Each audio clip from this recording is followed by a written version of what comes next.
Guys. All right, so we're going to go through a number of the day together because there are some friends that are still struggling a bit with the different parts of the number of the day. And pretty soon we're going to start using the rounding part of our number of the day because we will be done with our rounding lesson soon.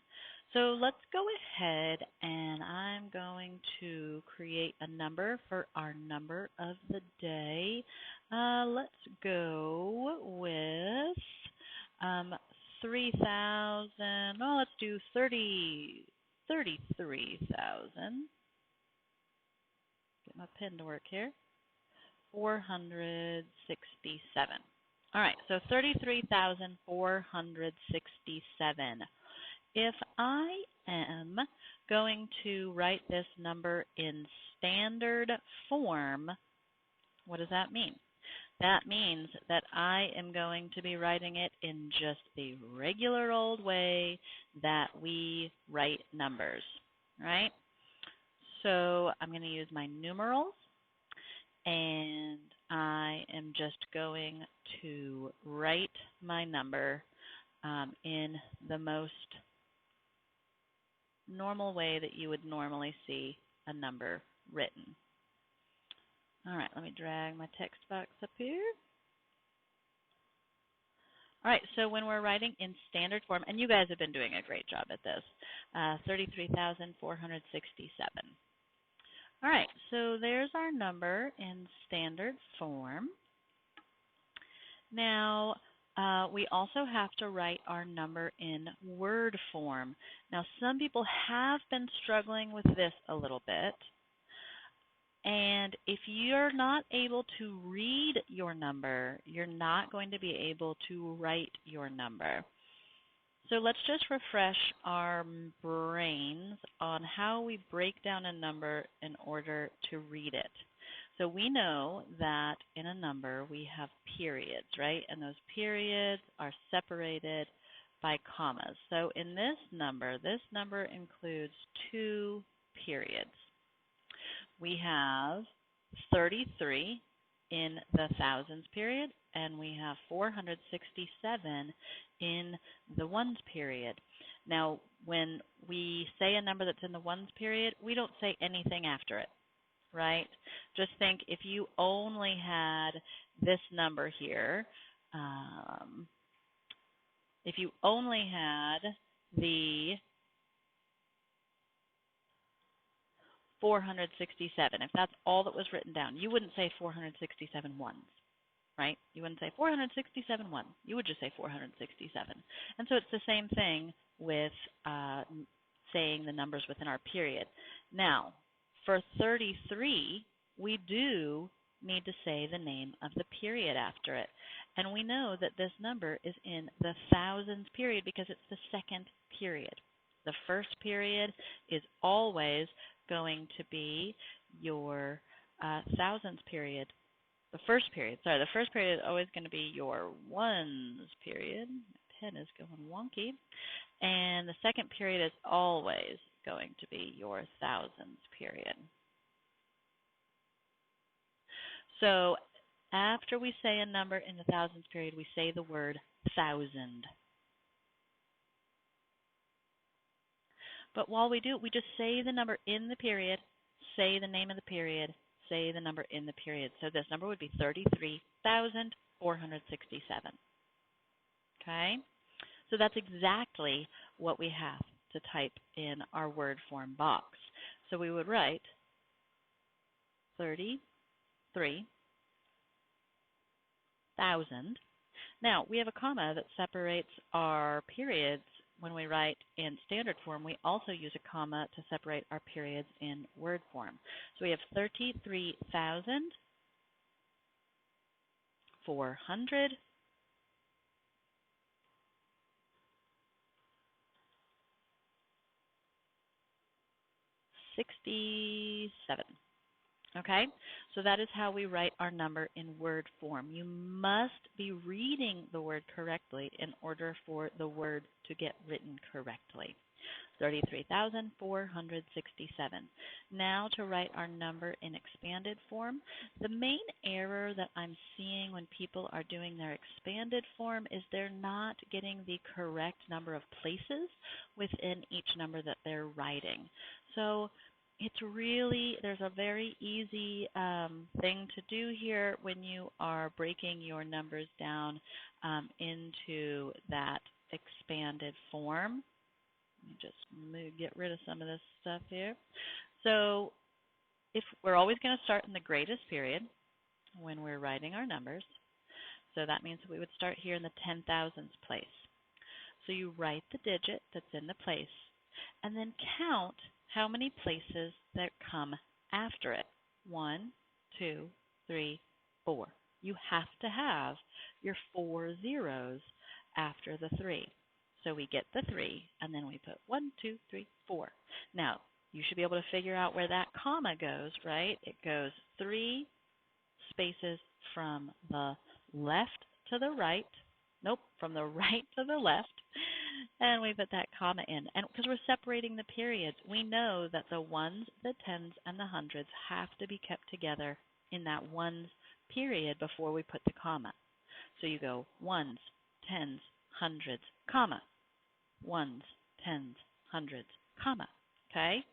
Now, if our number went into 7 or more digits, we would go 1, tens, hundreds, comma, and then we would go thousands, 10,000s, 100,000s, comma, to separate before we went into the millions period. But now that we have that first value, we are going to put our addition symbol, and then we are going to go ahead and move to the next digit in this number. And the next digit is also a 3, but it's in the thousands period. That means it's going to have a different number of zeros after it. So we just count the places after the digit, 1, 2, 3. And so again, we're going to start with that 3, but we're only going to put 3 zeros in here, because even though those are both the same digit, because they're in different places, they have different values. And then we're going to go ahead and move on to our next digit, and that's going to be a 4. And then we count how many places, 1, 2. So we're going to put our addition symbol, our 4, and then 2 zeros. And then we're just going to keep on with this pattern. The next digit is a 6, and you can see there's 1 place value after that. Then we're going to have our addition symbol, and then our last, our 7, which is in the ones place, and there's no places after a ones place, so it doesn't get any zeros. So here we have 33,467 broken up into the value of the 3, which is 30,000, the value of the next 3, which is 3,000, the value of the 4, which is 400, the value of the 6, which is 60, and the value of the 7, which is 7. All right, the other thing that most of you are doing a great job with, but still few of you are struggling. Now, and I'm going to talk about some examples of why you guys are struggling with certain aspects of the 100 less, 100 more. This example here with the 33,467, I think all of you would get this right because there is 100 there for you to take 100 away from and add 100 to. But because we are adding 100, in this, or in this case, we're taking away 100, we're going to look to the hundreds place, and we can see that there are 4 groups of 100. Well, if we remove one of those groups of 100, right, if we take 100 away, which is one group of 100, that's going to leave us with 3 groups of 100. All the other digits would stay the same because we are not adjusting those places at all. We're just adjusting the hundreds place. We're going to end up with 33,367.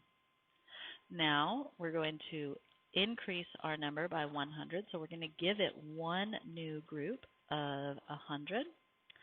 So instead of removing 100, we're going to give it one more. And what's one more group than 4? That would be 5 groups. But again, everything else stays the same.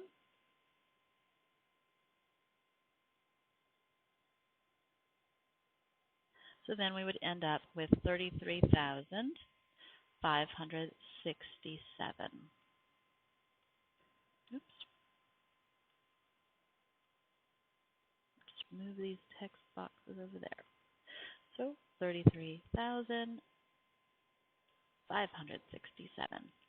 All right, now, so it's the same process for the 1,000 less 1,000 more, except this time we're going to be looking in the thousands place. So in the thousands place, we have a 3. So if we're going one less, that's going to be 2 groups of 1,000 instead of 3 groups of 1,000. Everything else still stays the same. If we're going one more group, I just kept that a 4. We're going to have 3. Oh, no, I was right the first time. I was looking at the wrong place. All right, and if we're going to add one more group of 1,000, then we would have 4 groups of 1,000. Everything else would stay the same. So if I'm one less group of 1,000, I'm going to have 32,467. And to add one more group of 1,000, I'm going to have 34,467. But like I said, you guys have been doing a great job with this. Now, something that you guys have been struggling with is when you have to regroup. Okay, so let me give you an example. If our number had been perhaps, let's do 80,092. So if we were doing 100 less, right? So if we were doing this first section, some of you guys are leaving the number the same because you say, well, there are no groups of 100 here, so I can't take any away. Well, the thing is, you've got to regroup. So in this case, it may be better for you to think of this as a more traditional subtraction problem and go ahead and line up your numbers, maybe on a whiteboard or a piece of scratch paper, and go ahead and go through the steps of regrouping. Because since there's no hundreds to take away from, you're going to have to regroup. We're going to have to go all the way over to the 10,000s, and then we're going to have to regroup, which would give you a 9 there, a 9 there, and a 7 there. So that would, in fact, be 79,992 when you take 1 away. Okay. Same thing if we were, same thing if we were going to take away a group of 1,000 in this number. We would have to regroup. So if we were doing the 1,000 less and there are no thousands, it doesn't mean that you just leave it the same. It means that you have to regroup. Okay, so then you're able to do your 2 and your 9 and your 0. Okay, so then you would get 79,092. So if you look to do 100 less or 1,000 less and there are no hundreds or no thousands there to increase or to decrease by 1, you're going to have to regroup. Same thing if you have a 9 in the hundreds place or the thousands place when you are doing your plus 100, when you're doing 100 more. So let's do, for example, let's do 39,921. So if you're doing 100 more, right, you can't add 100 to this without regrouping, right? That 9 can't go 1 more without regrouping. So you're going to have to think about this as a more traditional addition problem rather than just viewing the one place and increasing it, because you've got to visually see that regrouping. So you may need to set it up and do your regrouping. Okay, same with your thousands place there. If you have a 9 in your thousands place and you're going to increase that number by 1, you might want to go ahead and perform a more standard algorithm addition. Okay? All right, now the big one. Well, actually, let's talk about even and odd because I've got some friends that are still struggling with this as well. The rule is when you are determining if a number is even or odd, no matter how many digits this number is, this number could go into the gazillions. There's only one place that you need to look to see if that number is even or odd, and that's the ones place. All right? Our odd numbers are 1, 3, 5, 7, and 9. If this digit that's in the ones place is a 1, a 3, a 5, a 7, or a 9, the number is odd. Our even numbers are going to be 0, 2, 4, 6, 8. If this digit in the ones place is a 0, 2, 4, 6, or 8, the number is even. And here's the reason why. Odd means that you cannot break it up into two even groups. Okay, so let's use the number 3, for example, here. I have 3 things. There's no way for me to make 2 groups. I can make a group of 1 and a group of 2. But there's no way for me to make 2 even groups that have the same equal amount in each group. Let's look at 5. I can do 2 and 3. I can do 4 and 1.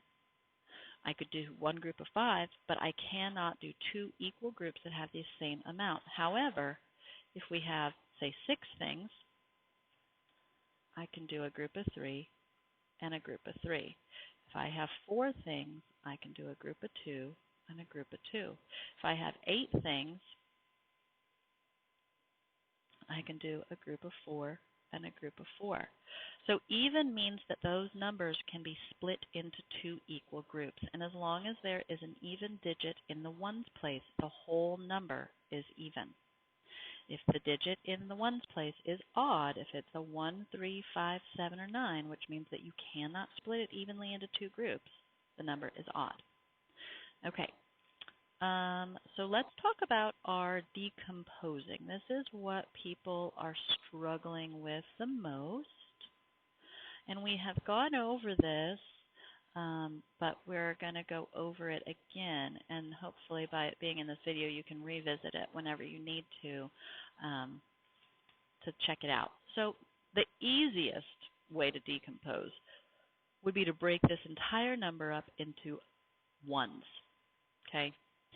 Decomposing, I want you to picture our base tens, right? So we've got we've got ones, those little tiny ones cubes. We've got 10 rods, right? That's made up of 10 of the little cubes. We've got hundreds flats, which are made up of 100 of the little cubes. We've got 1,000 cubes, which is made up of 1,000 of the little cubes.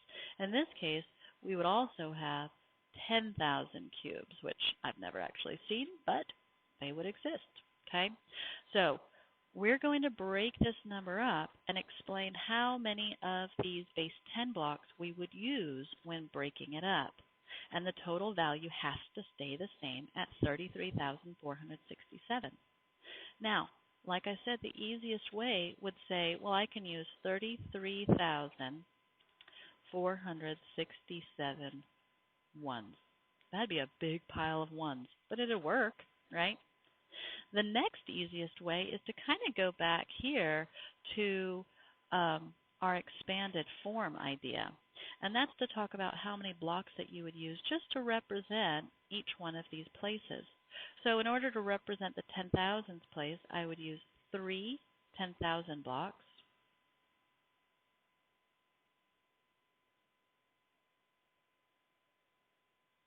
I would use 3,000 blocks.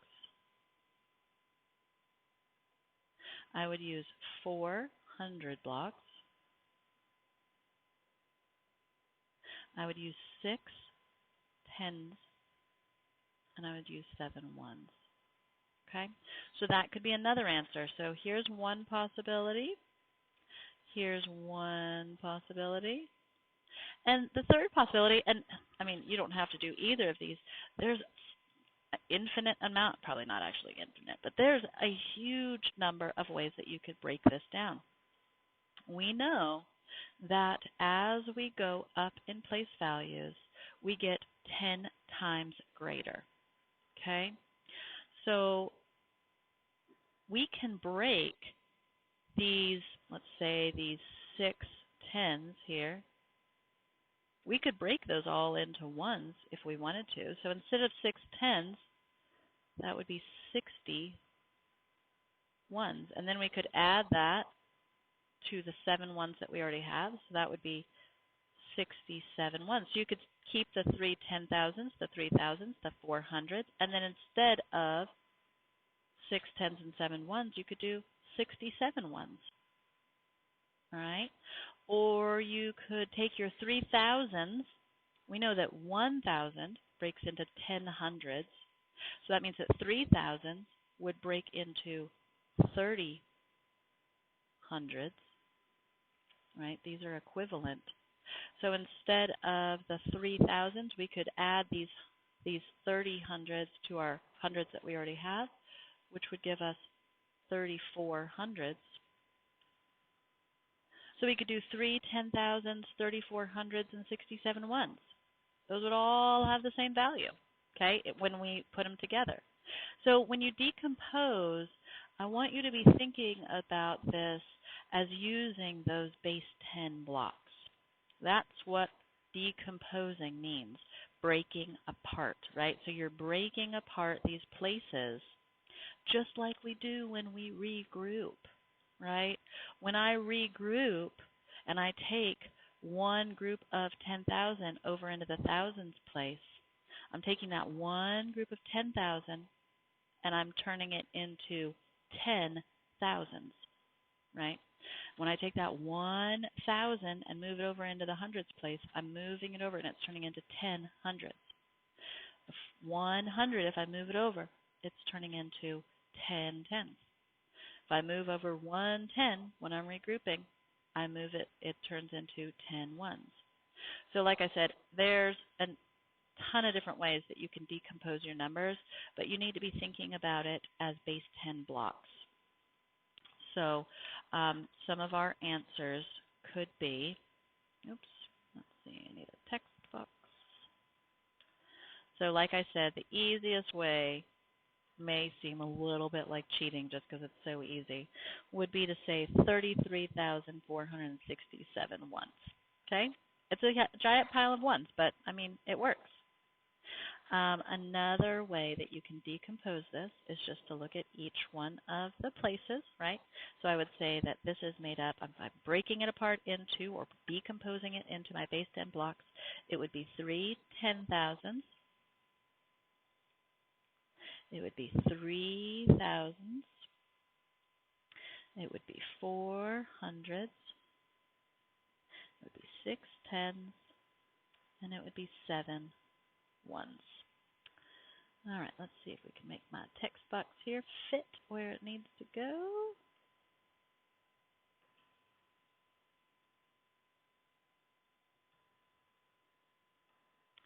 There we go. And like I said, the third way is where you get to get creative if you choose to do it the same way as I do, where I do the ones and then I break it down into the actual just each place value. And then you can get creative. So I'm going to go with 3 10,000s. And then I'm going to do the 34 hundreds and 67 ones. Now let me prove to you that this still has the same value. So this is the way that you can check your work. Add it back together. Just like with place value, when we take our numbers and we turn them into expanded form, we can prove that it works by adding it back together, and it should equal that original number that we started with in standard form. Let me go ahead and prove that this works. So if I added together My three 10,000s, well, what's the value of three 10,000s? If I count by 10,000s, that's going to be 10,000, 20,000, 30,000. So that's going to be 30,000 plus the value of those 34 hundreds. If I was to count by hundreds 34 times, I would get 3,400. And then I'm going to add in those 67 ones, which is just worth 67. I'm lining up all my places, right? 0 plus 0 plus 7 is 7. 0 plus 0 plus 6 is 6. 0 plus 4 is 4. Bring down my comma. 0 plus 3 is 3. Bring down my 3. And looky there. I've got my original number again. Okay? So you should always remain with the same value that you started with. All right. I hope that this helps to kind of clear up any confusions with our number of the day. And we will, as soon as we are done with our rounding unit, be doing the round the number to the nearest section. But for right now, we're still going to not do that. So let me go ahead and write that my number is odd. So when you are done with a number of the day, it should look something like this. You should have your standard form, your word form, your expanded form, your 100 less, your 100 more, your 1,000 less, your 1,000 more, your number decomposed 3 different ways, and your even or odd. All right, I hope that helps. And if you need any more questions answered, please feel free to let me know.